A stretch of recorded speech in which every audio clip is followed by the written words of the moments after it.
Welcome back, Mentees, to Reviews in a Flash. I'm your host, the Astonishing Melanie, and today we're going to be reviewing Edgar Allan Poe's Snifter of Terror. Alright, as always, these Reviews in a Flash are spoiler-free, and today I would like to review this collection published by AHOY Comics that I actually picked up at Baltimore Con last year in October. Because I love the cover. It made me go over to the table and talk with the gentleman, which there's lots of artists and writers, and I'll be talking about them later. But I really enjoy talking with them. Okay, so this retails for $19.99. This is a Mad Magazine-esque take on tales of Poe, along with some other, famous tales such as Frankenstein and From the Earth to the Moon. But if you don't know what I'm talking about, Mad Magazine, which you probably do considering our audience. However, just in case, it ran for decades and it was satire, a lot of political situations, political figures and celebrities and things like that. So lots of satire in this collection. It's not only comic stories, but there's a lot of prose sprinkled in between each story. So I thought that was really cool too. The introduction starts off the collection with a lot of tongue-in-cheek humor with such observations as poking fun at Poe, saying that, "For what is in the book in your hands, but the tragedy extended, yet another tiresome volley in the contemporary siege against the intelligent, sensitive, but deeply misunderstood white men who marry 13-year-old girls." Let's see, we also had here, so badly misread that it takes place on modern Wall Street and includes female characters with agency. That was one of my favorite stories. So if that's your type of humor, this is what the book is all about, just being so ridiculous that it shouldn't be taken seriously. One of my favorites was a story of a vampire that and his wife, and it revolved about breakfast cereal, so lots of bad puns.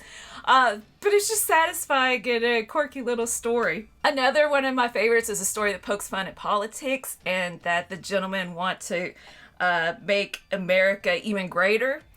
But it's Jules Verne's story of the Earth to the Moon. Kind of switched around. Anyway, I like the dialogue in it. Lastly, I enjoyed the tale entitled The Sphinx, which is about this recluse documentarian, and somebody from his production agency is trying to get him to put out something more of a hit, more popular, and all the while the documentarian is obsessed with this monster he thinks is there. So I really like the pop culture references in that one. Okay, moving on to the prose. I really liked the coffee pot of the ancient ones, I believe is what it was called. It reminds me of a Monty Python take on the macabre. For example, somebody sent in a telegram and it has what they're saying, danger, be aware, but stop, say some more, stop, stop, just add that in there with the Holy Grail reference. Also, the whole idea of you could be possessed by a cult coffee pot, it's just so ridiculous. I just thought that was a unique original idea. Like I mentioned, I picked this up at the Baltimore Con last year, and AHOY Comics was having a panel, and I sat in on it. And I just thought it was really interesting, as always, to hear how creators come up with their ideas, work through the process, what else they were working on. What I'd like to show you is just a little clip of how they came up with their name, AHOY Comics, what it actually means. What does AHOY Comics mean? How did you come up with that title? Are there children in the room? No, I think we're good. No? Okay. This guy here, the publisher, right there, I'm pointing at him. He, Art Seeley, since his college days, he's held a party every holiday season where people cast votes, kind of only not rigged, like the steel cage vote. And what they vote on is asshole of the year. So it was always called the AHOY Party. Nice. So AHOY is an acronym for asshole of the year, because we've been doing these parties together for decades. And so we could not call this company anything else. At the beginning, we made up some dumb stories for the press that it was like about achievement and. But no, it's just asshole. Yeah.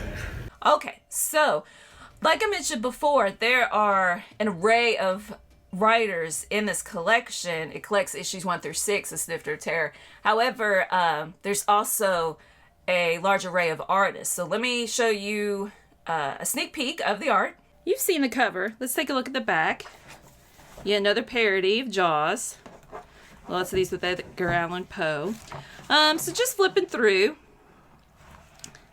we have perhaps simple artwork sometimes, some more grotesque. I really like Edgar Allan Poe's face in this one. This one with a lot of hatching for the details. Lots of times Poe is throwing up, as you can tell from the cover why he would be throwing up.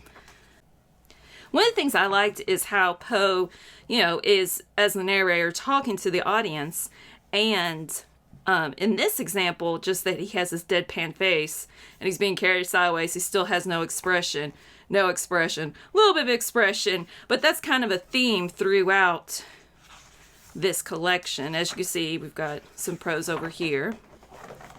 In the back is a collection of covers. I like that one. There we go. Mad Magazine. The missing tooth grin of I can't remember what his name was. The kid had a name. And they would put his head on celebrities or political figures. Psycho. I really like that one too.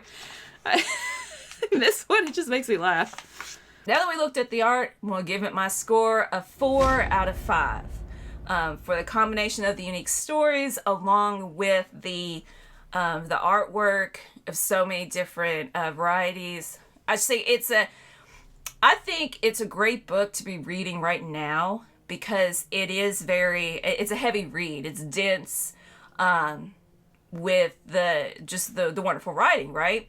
And appreciating all of the artwork. I wouldn't sit down in just one setting and read it. So this would be great for right now. You probably got some time.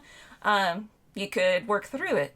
So this designated mature rating book is not new per se. So perhaps you've already read some of this. Please leave a comment below about which story you particularly enjoyed or writing style, artist. And we'll definitely do some more of these reviews of perhaps things that you didn't know existed. Maybe not so mainstream and popular.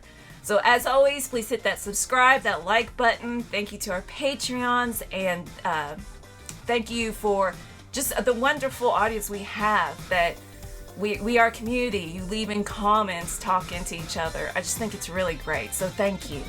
And as always, Omar, stay minty! That's not the catchphrase!